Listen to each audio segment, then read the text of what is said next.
आज फिर एक बार भूगोल से संबंधित आज एक टॉपिक लाया है।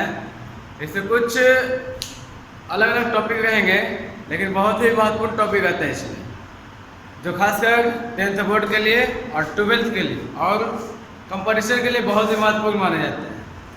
जो आज का टॉपिक आएगा इसमें कि कुछ क्षेत्र में कृषि संबंधित जो क्रांति हुई थी उससे संबंधित देखेंगे, जो उसको विशेष बल दिया गया था उससे संबंधित देखेंगे। फिर हमारे देश में 3 तरह की फसलें का उत्पादन किया जाता है, उसके संबंध में देखेंगे। फिर और अलग अलग राज्य में कौन कौन से सर्वाधिक प्रोडक्शन किया जाता है फसल का, उसका इसमें देखेंगे। तो पहले देखते हैं कृषि से संबंधित महत्वपूर्ण क्रांति, जो एग्जाम के भी से भी और एक करके ज्योग्राफी के संबंध में जानने की बहुत आवश्यकता है। इससे पहला है कि हरित क्रांति। हरित क्रांति लगभग 1970 के दशक में, 1960-70 के दशक में, जिसमें खाद्यान्न पर का बल दिया गया था। हरित क्रांति के संदर्भ में थोड़ा सा जान लें। ये सर्वप्रथम ये पूरा विश्व की जरूरत पड़ी थी उस समय। तो विश्व में यदि पूछा जाए कि विश्व में हरित क्रांति का जनक, ये नॉर्मन बोरलॉग एक कृषि वैज्ञानिक थे। लेकिन यदि भारत के संदर्भ में पूछा जाए तो MS स्वामीनाथन को भारत के हरित क्रांति का जनक माना जाता है, लेकिन विश्व में नॉर्मन बोरलॉग को। इसमें हुआ था क्या कि कुछ महत्वपूर्ण फसल जो खाद्यान्न वाली फसल है, जैसे में गेहूं, फिर चावल की फसल पर, फिर तिलहन की फसल पर, इस दलहन की फसल, इस तरह से छोटे छोटे रूप में इसमें बल दिया गया, जिसमें यदि देखा जाए तो सफलता क्या मिला, तो गेहूं की प्रोडक्शन बहुत ज़्यादा हुई, इतना ज़्यादा हुई कि हम इसमें आत्मनिर्भर बनते चले गए। ठीक है, इसलिए हरित क्रांति से लगभग 2-3 क्वेश्चन महत्वपूर्ण रहते हैं। विश्व में हरित क्रांति का जनक कौन? Norman Borlaug. भारत के हरित क्रांति का जनक MS स्वामीनाथन। हरित क्रांति में सर्वाधिक फसल का उत्पादन कौन सा है? ये गेहूं पर सबसे ज्यादा हुआ था, गेहूं विशेष रूप से ज्यादा उत्पादन हुआ था। अगला है नीली क्रांति, जो मत्स्य पालन।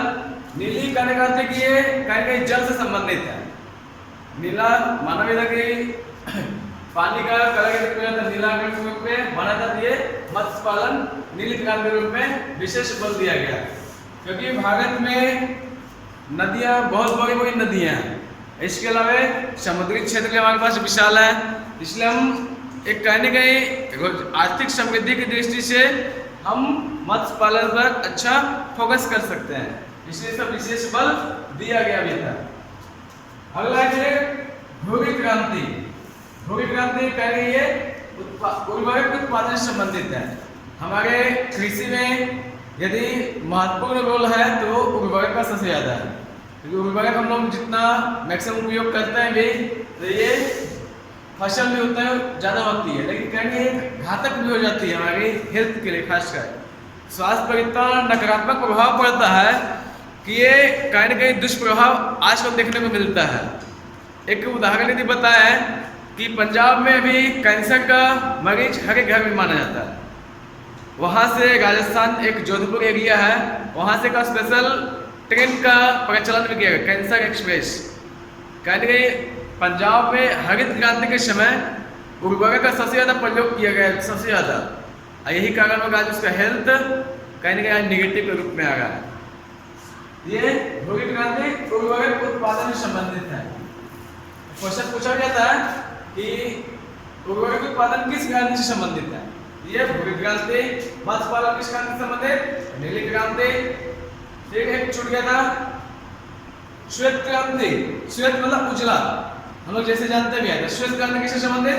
दूध उत्पादन से संबंधित। अब यदि इससे संबंधित क्वेश्चन पूछा जाए तो दूध उत्पादन के जनक, यानी कि इससे पूछा जाए जनक, श्वेत क्रांति के जनक कौन है? डॉक्टर वर्गीज कुरियन।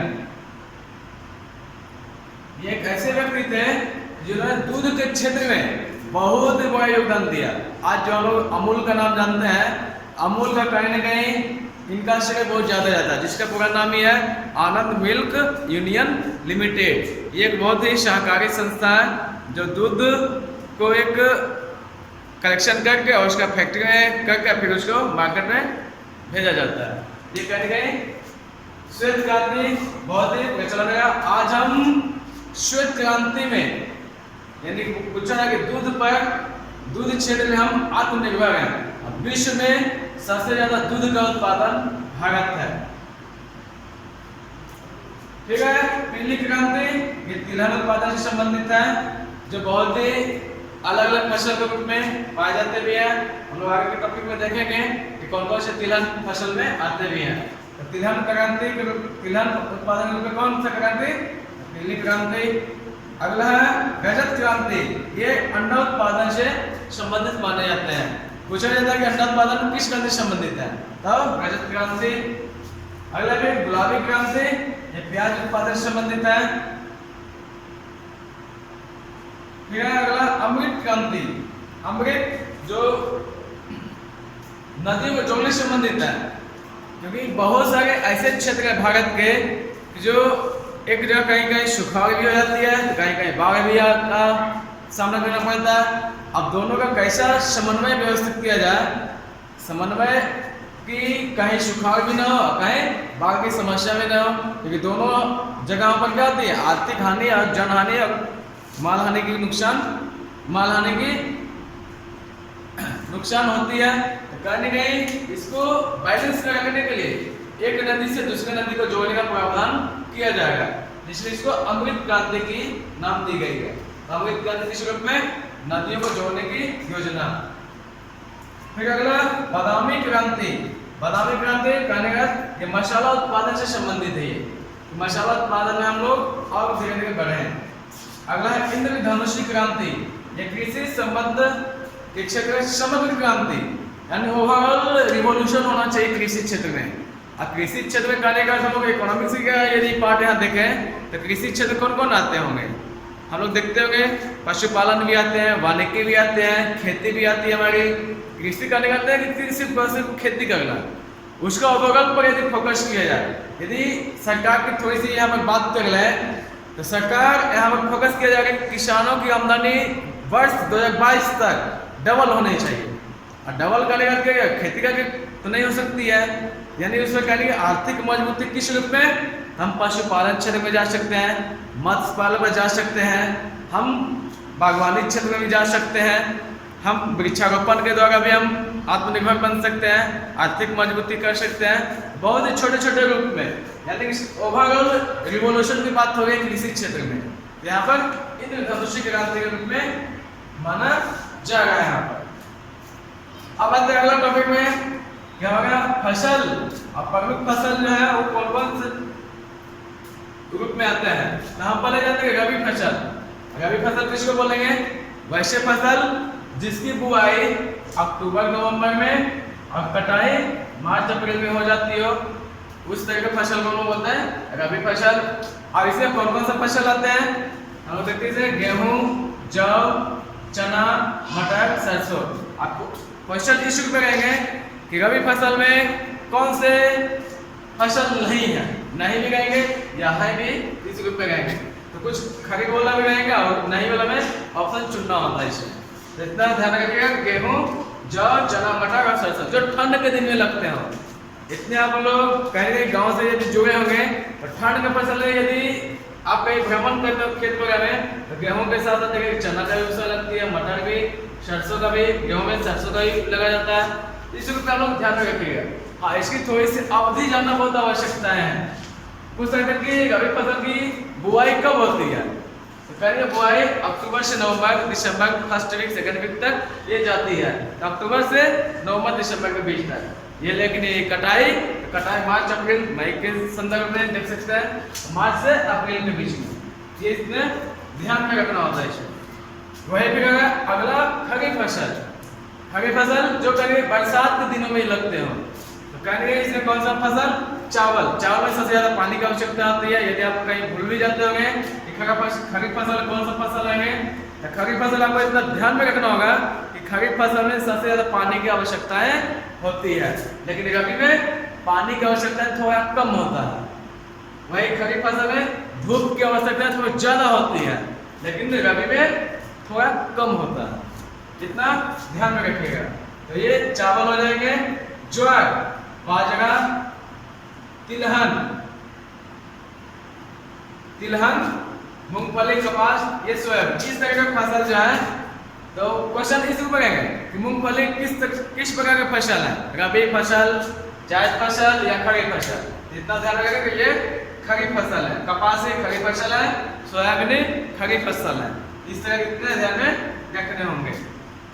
फिर इसका बुआई देखते होंगे कि ये जब गर्मी की थोड़ी सी प्रचंड होती है, प्रचंड और उस समय वर्षा ऋतु की आगमन होती है, यानी कि जून से जुलाई अगस्त के बीच में ऐसी कटाई होती है ठंड के समय में। इतना ध्यान रखिएगा कि जब बरसात के दिन होती है तो उस समय खरीफ फसल का बुआई होती है, और जब ठंड की आरंभ होती है और धीरे धीरे ठंड बढ़ती है तो उस समय उसकी कटाई होती है। अक्टूबर नवंबर के समय इसकी कटाई होती है। जायद फसल, इसको एक गर्मा फसल भी बोलते हैं, क्योंकि इसे सब्जियों का उत्पादन खूब होती है। ऐसे मैक्सिमम सब्जी कुछ फल की उत्पादन होती है, खीरा, ककड़ी, इस तरह और भी जो सब्जी हैं, ठीक है, उसमें बहुत सारी सब्जियों का उत्पादन होती है। इसकी अवधि है मार्च से अप्रैल और कटाई की अवधि है जून से जुलाई, और उसी की वजह से हम लोग खरीफ फसल की बुआई करते भी हैं। जायद फसल के बाद खरीफ फसल आते हैं। इस तरह से छोटे छोटे प्रश्न, यदि इसे संदर्भ में प्रश्न देखें, रबी फसल के उदाहरण दें। सिंपल चीज भी पूछे कि रबी फसल के कौन सा उदाहरण है। यदि दे दिए 3 ऑप्शन दे दे, गेहूं भी दे दे, चना मटर दे दे और एक मूंगफली दे दे, तो ये हमारा नहीं हो जाएगा, बाकी 3 हमारा रहेगा। उसमें से खरीफ फसल के उदाहरण नहीं है तो 3 खरीफ फसल, एक हमारा रबी फसल से संदर्भ में दे सकते हैं। इसमें छोटे छोटे क्वेश्चन निकलते हैं इससे, या फैक्चुअल क्वेश्चन यदि देखा तो चावल किस प्रकार की फसल है, मूंगफली किस प्रकार की फसल है, सरसों किस प्रकार की फसल है, कपास किस प्रकार की फसल, इस तरह के क्वेश्चन पूछे गए हैं। अनगिनत क्वेश्चन इससे निकले हुए हैं, अब पूछे भी गए, इस तरह से आपको ध्यान में रखना चाहिए। अब आते हैं थोड़ा अलग अलग फसल के रूप में देखते हैं कि चावल का पहले देखते हैं उत्पादक देश, चावल का उत्पादन किन किन देशों में सर्वाधिक होती है। हम लोग सिर्फ जान नहीं सकते कि चीन सबसे ज्यादा चावल का उत्पादन करता है। तो सिर्फ एक जानने से थोड़ा सा ये भूलने वाली बात होती है। अब कंटिन्यू हम 1 2 3 4 देख लेंगे, जैसे हमें जरूरत क्या पड़ती है। तो कुछ बहुत सारे ऐसे कंपटीशन के एग्जाम भी हैं जो एक न पूछते हुए क्रमशः में पूछ सकते हैं।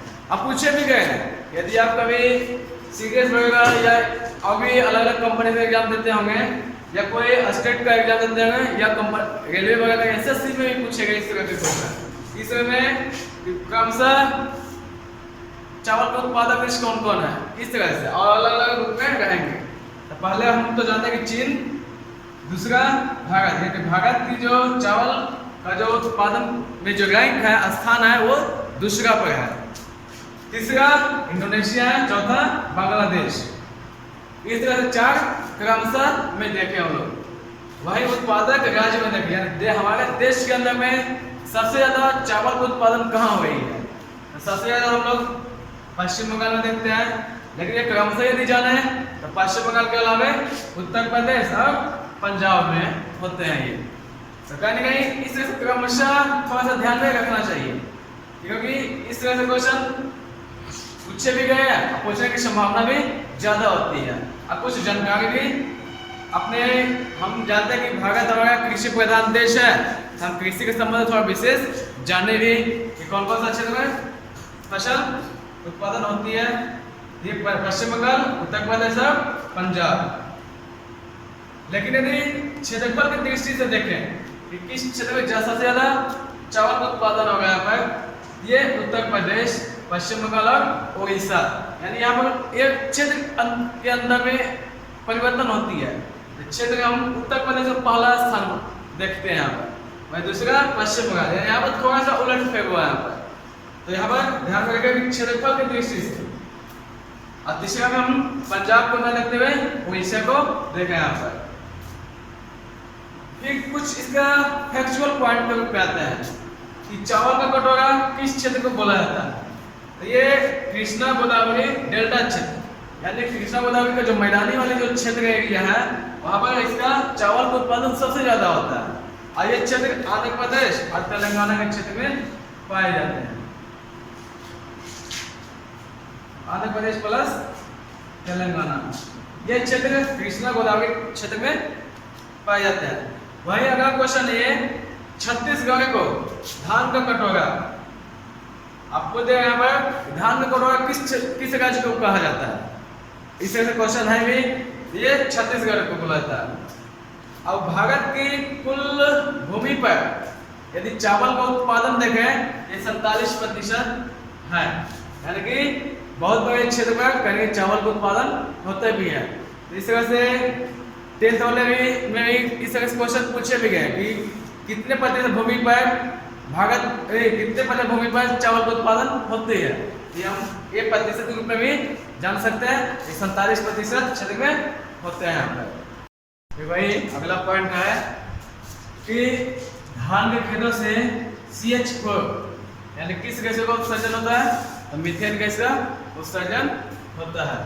कुछ धान की प्रमुख किस्में हैं जो बहुत ही महत्वपूर्ण माने जाते हैं, जिसमें औस, अमन और बोगल। इस तरह से कुछ छोटे छोटे पॉइंट पे जो महत्वपूर्ण माने भी जाते हैं। फिर अगला पॉइंट है ये गेहूं का। गेहूं के शतक में देखते हैं इसमें कि सबसे ज्यादा उत्पादक देश कौन है, तो चीन। भारत का इसमें दूसरा, धान में देखे थे, चावल में देखे थे दूसरा स्थान पर, और चावल में दूसरा, तीसरा में रूस, चौथा में USA। फिर उत्पादक राज्य, हमारे लिए उत्पादक राज्य बहुत महत्वपूर्ण हो जाते हैं, पूछे भी जाता है हर एक बार में कि सबसे ज्यादा गेहूं का उत्पादन कहाँ होती है, ये उत्तर प्रदेश, सेकंड MP और पंजाब। तो इससे उत्पाद गेहूं के फसल से संबंधित है तापमान कितना होता है, जब लगते हैं उसमें तापमान लगभग 10 से 25 डिग्री के आसपास होनी चाहिए, और वर्षा औसतन 80 सेंटीमीटर से ज्यादा होना चाहिए। इस तरह से उत्पादन से संबंधित ये प्रश्न रहते हैं इसे। फिर अगला मक्का से संबंधित, तो इसके उत्पादक देश है USA प्रमुख माना जाता है, इसके अलावा चीन और ब्राजील।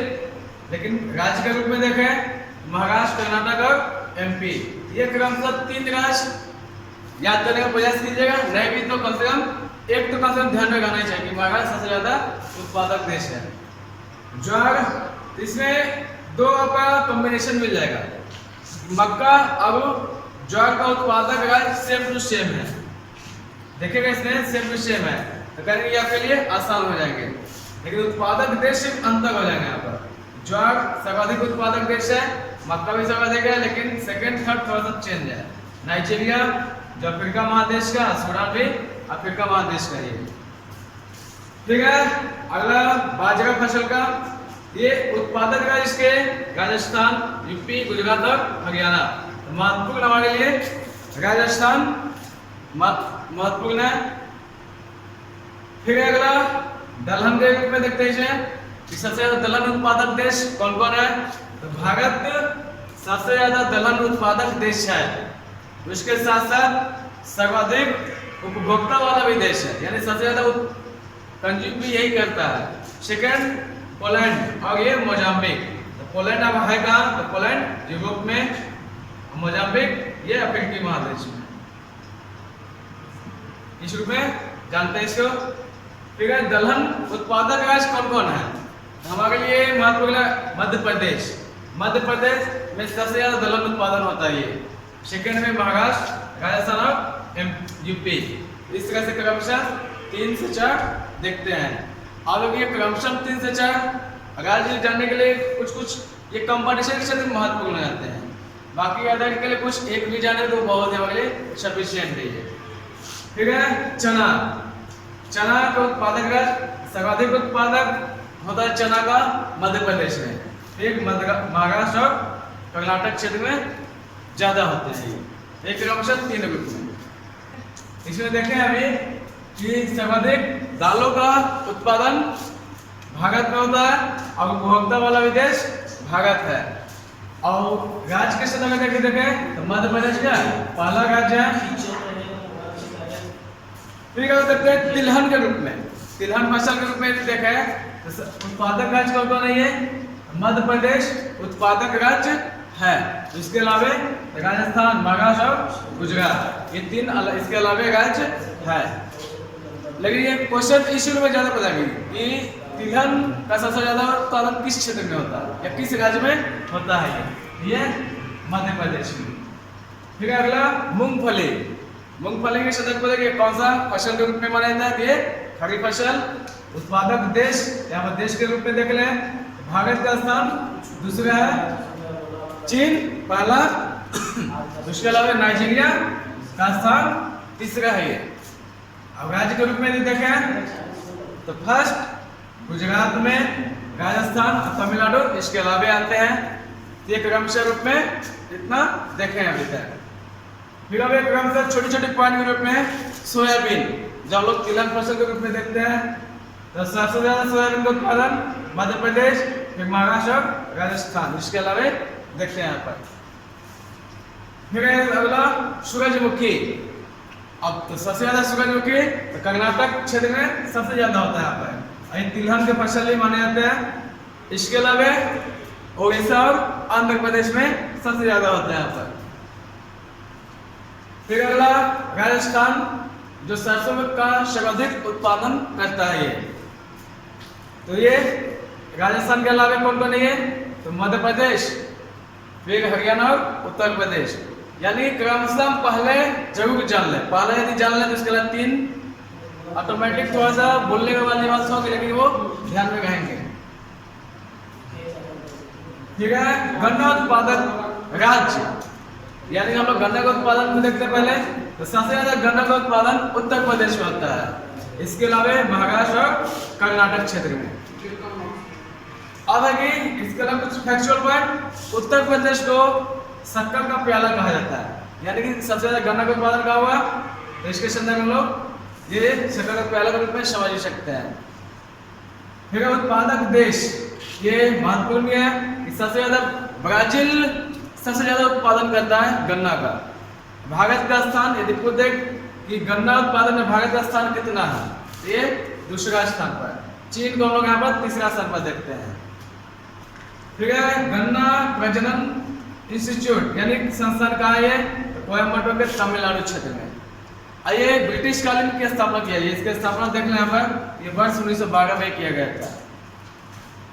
अब गन्ना के यदि संदर्भ में आप देखें, यह क्या है, यह उष्णकटिबंधीय जलवायु वाली फसल है। ठीक है, यानी एक गर्म वाली जलवायु के रूप में है। ये भारतीय मूल पौधा है, यानी कि इसका मूल जो उत्पत्ति हुआ गन्ना का, ये भारत में, किसी दूसरे देश में नहीं है। आइए कहीं इतिहास की ये प्राचीन इतिहास में पढ़िएगा भी तो ये इस रूप में मिल जाएगा आपको कि किसी से खेती होती थी, तो गन्ना भी यहाँ पर मिल जाता है यहाँ पर। फिर अगला जूट, जूट एक खरीफ फसल भी माने जाते हैं, और दूसरे इसके उत्पादन में सबसे ज्यादा पानी की आवश्यकता होती है। तो ये बांग्लादेश में, सेकंड भारत पर, और थर्ड चीन, यानी क्रमशः यदि उत्पादक देश में देखें तो बांग्लादेश प्रथम स्थान पर है, दूसरा में भारत, तीसरा में चीन। लेकिन यही राज्य में यदि देखें तो पश्चिम बंगाल में सबसे ज्यादा, बिहार का स्थान दूसरा है। इसलिए महत्वपूर्ण यह है कि बिहार का स्थान कितना है जूट उत्पादन में, या जूट उत्पादन में बिहार का स्थान कितना है, या सर्वाधिक जूट उत्पादन करने वाला राज्य कौन है, तो पश्चिम बंगाल पहला, दूसरा बिहार, तीसरा असम। फिर है कपास, कपास के संदर्भ में देखें तो कपास को बोला था कपासी, जो काली मिट्टी, इसका मुख्य श्रेय जाना कि काली मिट्टी का उत्पादन इससे ज्यादा होता है। दूसरा काली मिट्टी का निर्माण हम लोग देखे होंगे, उसमें ज्योग्राफी में ही आती है, ज्वालामुखी के बैसाल्ट चट्टानों के निर्माण से काली मिट्टी का निर्माण हुआ, जो कपास के उत्पादन में बहुत ही महत्वपूर्ण योगदान दी जाती है इसकी।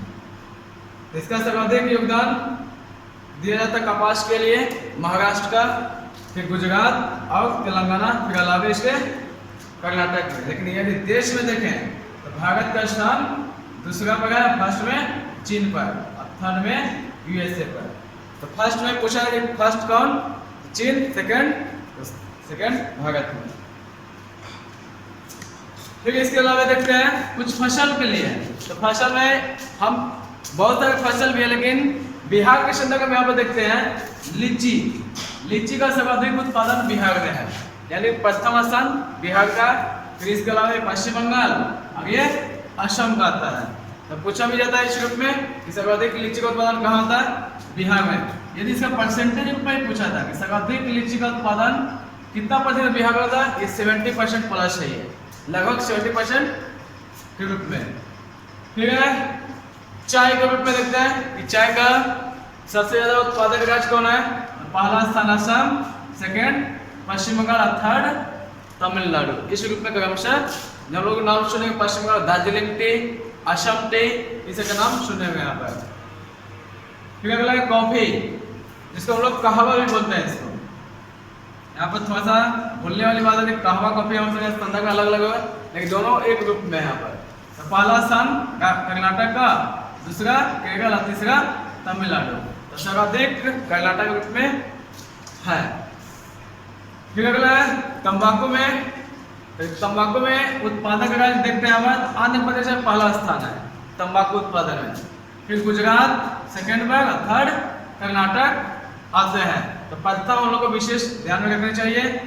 फिर वही देश में यदि देखें पहला उत्पादक देश कौन है तंबाकू का, तो चीन, सेकंड में भारत, थर्ड में ब्राजील। इस रूप में तंबाकू के उत्पादन में आते हैं। अगला है रबर।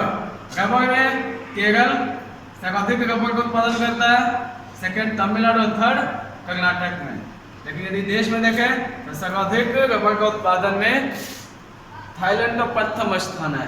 लेकिन वही भारत यदि स्थान देखें तो भारत का चौथा स्थान है, फोर्थ रैंक है इसका। इस रूप में भारत के विभिन्न फसल देखे, कुछ क्रांति देखे, ये करने के छोटे छोटे प्रश्न के रूप में और कुछ महत्वपूर्ण जानकारी के रूप में और भारत के कुछ कृषि संबंधित जानकारी के लिए तैयार रहे।